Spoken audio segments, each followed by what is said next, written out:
민주당 경선에서 광주 3개 선거구 모두 현역 의원들이 탈락했습니다. 민주당에 대한 불만이 현역 의원들에 대한 반감으로 표출된 것으로 보입니다. 김용록 전남지사와 김산 무안군수가 광주 군공항 이전 문제를 논의하기 위해 만났습니다. 하지만 이렇다 할 진전은 보지 못해 군공항 이전은 난항이 예상됩니다. 포스코가 광양에 전기차 배터리 핵심 소재 생산 공장을 짓습니다. 철의 도시 광양이 미래 먹거리인 전기차 배터리 소재 메카로 거듭나고 있습니다. 연일 비가 내리면서 광주에서 포트홀 피해 신고가 속출했습니다. 피해 차량들은 타이어가 터지거나 휠이 찌그러져 줄줄이 도로가에 멈춰서야 했고 긴급 복구 작업이 이어졌습니다. 여러분 안녕하십니까? KBC 8시 뉴스입니다. 더불어민주당의 1차 경선 결과 광주 지역 3개 선거구 모두 현역 의원들이 탈락하는 이변이 일어났습니다. 내부 분열과 갈등으로 대안 세력의 모습을 갖추지 못한 민주당에 대한 불만이 현역 의원들에 대한 반감으로 표출된 것으로 분석됩니다. 김재현 기자의 보도입니다. 1차 경선 결과 광주 지역 선거구 3곳에서 현역 의원들이 모두 탈락했습니다. 예상치 못한 결과에 지역 정치권은 원인 분석에 분주한 모습입니다. 우선 존재감 없는 현역 의원들에 대한 시민들의 교체 여론이 경선 과정에서 그대로 표출된 것으로 분석됩니다. 실제로 현역 의원들은 권리당원에서는 앞섰지만 일반 여론조사에서 뒤진 경우가 많았던 것으로 나타났습니다.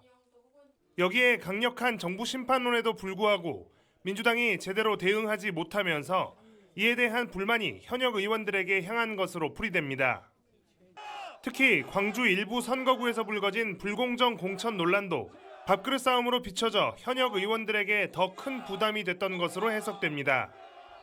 가산점도 당락에 큰 영향을 줬습니다.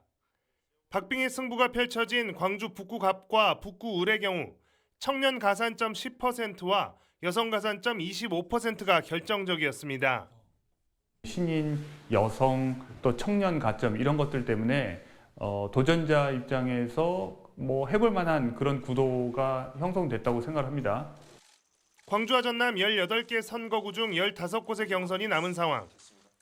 경선 초반 매섭게 불고 있는 현역 의원 교체 바람이 어디까지 이어질지 지켜볼 대목입니다.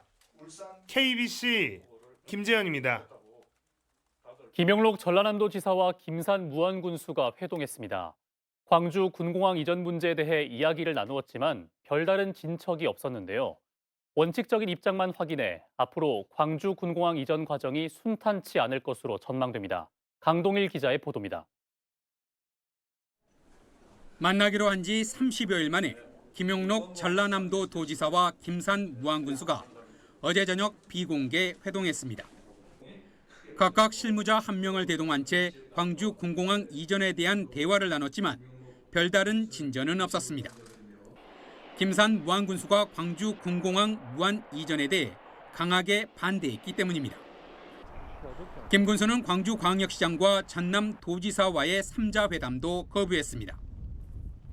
김 군수는 광주광역시장과의 3자 회담은 광주시장의 무안군 무시와 일방적 추진, 그리고 인식의 차이가 너무 크다며 만남을 거절했습니다. 김 지사와 김 군수는 호남 고속철 KTX 2단계 개통 시기에 맞춰 무안국제공항 활성화를 위해 노력하겠다는 원론적 입장만을 재확인했습니다. 이를 위해 지난 2018년 체결된 무안국제공항 활성화 협약서 내용대로 민간공항을 조속히 이전할 것을 광주시에 거듭 촉구하기로 했습니다. 전남도와 무안군은 무안국제공항 활성화와 광주공항 이전 문제 등을 논의할 실무 추진단을 운영하기로 했습니다.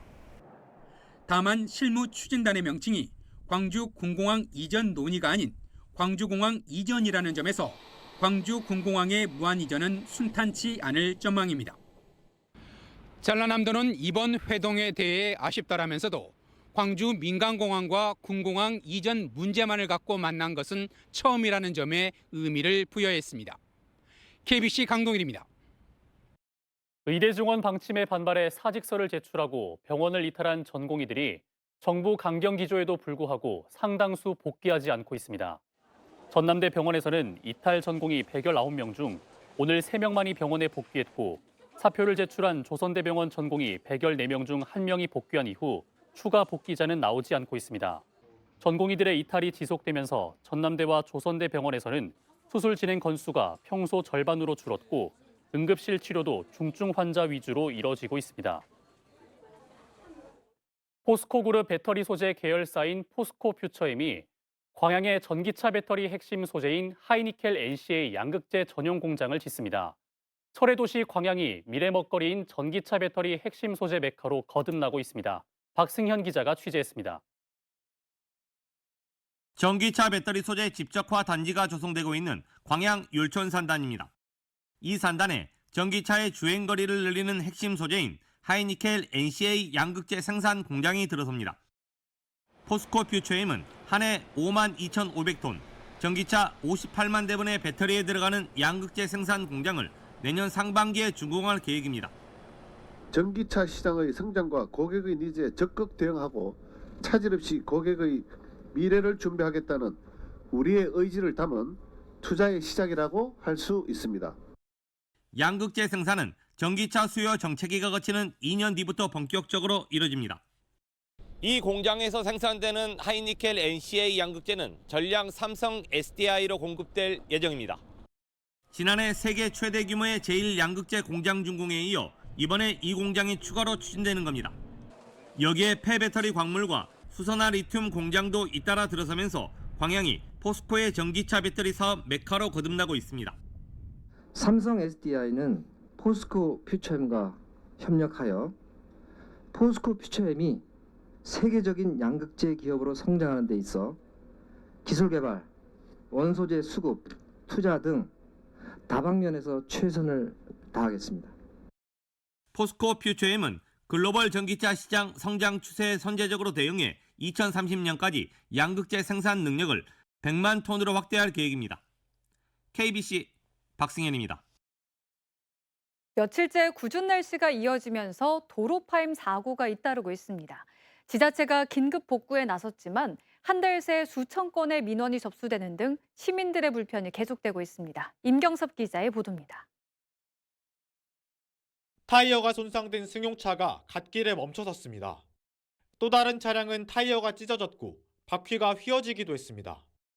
오늘 아침 광주에서는 20건이 넘는 포트홀 관련 사고가 발생했습니다. 비가 내리는 궂은 날씨가 이어지면서 도로 곳곳에 빗물이 고였고 포트홀 크기도 점점 커지고 있습니다. 비가 내리면 아스팔트 응집력이 떨어져 복구가 쉽지 않지만 신고가 밀려들면서 아침부터 6시간째 복구 작업이 이뤄지고 있습니다. 지난달 25일부터 어제까지 접수된 포트홀 관련 민원은 3,500건이 넘습니다. 이 중 사고를 당했다는 민원도 900여 건에 달합니다. 광주시 도로가 전반적으로 보수 주기 6년을 도과해서 이제 노후화된 것이 주된 원인이고요. 지금 1월 대설 이후에 이제 최근에 강우도 계속 지속되고 있는데요. 그 이후로 보면 저희가 포트홀이 한 7천여 건 지금 보수하고 있습니다. 광주시는 정비 비용 76억 원의 추가 예산을 확보해 포트홀이 집중된 18개 도로에 재포장 공사를 진행할 계획입니다. KBC 임경섭입니다. 5월 단체가 5.18 진상규명조사위원회에 보고서 의견 수렴 기간을 늘릴 것을 촉구했습니다. 5월 정신직회계 범시도민 대책위원회는 오늘 기자회견을 열고 국민과 대통령, 국회에 보고할 종합보고서에 포함될 국가에 대한 권고사항 의견 수렴마저 졸속으로 진행되고 있다고 비판했습니다. 이어 방대한 분량의 조사 결과 보고서를 검토하고 의견을 제안하는 기한을 한 달로 두는 것은 눈 가리고 아웅하는 것이라며 공개 가능한 자료를 즉각 공개하고 의견 수렴을 위한 충분한 기간을 보장해야 한다고 말했습니다. 재난이 일상화되고 이에 따라 불확실성이 커지면서 재난방송의 중요성이 커지고 있는데요. 국회에서 국지화되는 자연재해와 이에 대응하는 지역방송의 역할을 모색하는 토론회가 열렸습니다. 이형길 기자의 보도입니다. 지난해 7월 발생한 청주 오송 지하차도 침수 사고. 호우 속 제방뚝이 무너지면서 불과 2분 만에 지하차도에 물이 차고 14명의 사망자가 발생했습니다. 가장 먼저 사고 상황을 알린 것도 끝까지 원인 파악과 재발 방지책 마련에 나선 것도 지역 방송입니다. 사건 발생 반년 가까이 지났지만 여전히 책임자들의 처벌 없이 진상은 밝혀지지 않은 채 남아 있습니다. 자연재해와 재난은 전 세계적인 기후 위기와 맞닿아 있지만 그 대응과 예방은 지역적 차원에서 이루어지고 있습니다. 재난 상황에서는 지역 방송의 기능과 역할이 더 강조돼야 되고 또 그런 역할을 하기 위해서는 지역 방송에 대한 어떤 국가적 차원에서의 지원도 굉장히 필요하다는 겁니다. 지역방송협의회와 한국지역언론학회의 주관으로 자연재해와 지역방송의 역할을 모색하는 토론회가 국회에서 열렸습니다. 이번 토론회에서는 편중된 지원과 과도한 규제로 지역의 재난방송이 어려움을 겪고 있다는 지적이 이어졌습니다. 일률적인 그런 과태료 처분으로 인해서 좀 규모가 작은 영세한 지역방송사들이 어려움을 겪고 있는 그런 문제점들이 대표적인 것이라고 할 수 있겠습니다. 방송평가와 과징금 등 채찍으로만 이루어진 지역 재난방송 관련법 개정도 필요합니다.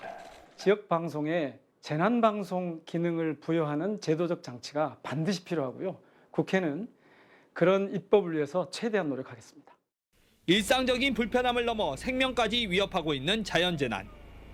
재난에 대응하는 지역방송의 중요성이 커지고 있는 만큼 이에 걸맞는 지원체계 마련도 시급하다는 지적입니다.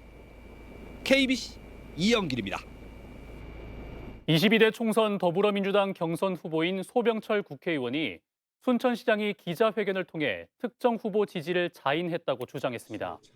소 의원은 오늘 기자회견을 열어 노관규 시장은 SNS에 특정 후보의 선거 슬로건까지 적극적으로 홍보했다며 이런 행위는 특정 후보를 지지한다는 걸 보여준다고 지적했습니다.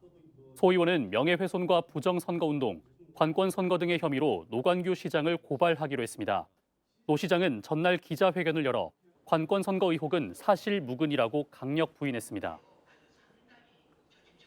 불법 조업을 단속하는 해경대원들에게 흉기를 휘두른 중국 어선 선원들이 구속 기소됐습니다. 광주지검 목포지청은 지난달 29일 밤 전남 신안군 홍도서 쪽 해상에서 중국 어선 2척에 나눠 탑승해 불법 조업을 하고 해경에 흉기를 휘두른 혐의로 선원 7명을 구속해 재판에 넘겼습니다. 이들은 해경대원들의 정선 명령에도 쇠파이프와 갈고리 등 흉기를 휘두르며 저항하다 붙잡혔습니다. 경찰을 사칭해 불법 체류자를 붙잡은 뒤 부모에게 돈을 뜯어낸 30대들이 구속됐습니다. 영암경찰서는 지난 11일 밤 9시 15분쯤 영암군 3호읍의 한 원룸에서 불법 체류 신분인 태국인 A씨를 체포한 뒤 A씨의 가족에게 150만 원을 갈취한 혐의로 30대 남성 2명을 검찰에 넘겼습니다. 이들은 경찰을 사칭해 A씨에게 수갑을 채우고 감금한 뒤 2시간 만에 풀어준 것으로 알려졌습니다. 경찰은 이들이 불법 체류자를 상대로 한 여죄를 조사하고 있습니다. 5.18 기념재단이 5.18 북한군 왜곡 주장을 담은 지만원 씨의 도서에 대해 출판 및 배포 금지 가처분 신청을 광주지법에 냈습니다. 지 씨는 자신이 운영하는 인터넷 홈페이지를 통해 5.18 민주화 운동 당시 촬영된 사진에 등장한 시민을 광주에서 활동한 북한 특수군이라는 의미의 광수라고 지칭하며 수차례 비방한 혐의 등으로 징역 2년이 확정돼 수감 중입니다. 지 씨는 1, 2심에서 모두 실형을 선고받고도 코로나19 상황 등을 이유로 구속을 면했는데 그 사이 해당 도서를 출판해 판매하고 있었던 것으로 알려졌습니다. 광주지방국세청은 중소상공인과 저소득 서민들을 위한 따뜻한 세정 지원에 노력하기로 했습니다. 광주지방국세청은 2024년 상반기 광주청 세무관서장 회의를 열고 상반기 중점 추진 방향을 논의하고 경영에 어려움을 겪는 사업자 등에게 납기 연장과 함께 환급금을 조기에 지급하겠다고 밝혔습니다. 양동고 광주국세청장은 광주청의 발전을 위해 함께 노력하고 협력해 미래를 향한 발전의 길을 열어가자고 당부했습니다. 올해로 설립 126주년을 맞은 목포 상공회의소 제25대 회장에 정현택 씨가 선출됐습니다. 목포 상공회의소는 오늘 임시의원 총회를 열고 대창식품 정현택 대표이사를 만장일치로 신임 회장으로 추대 의결했습니다. 정 회장의 임기는 오는 25일부터 3년입니다.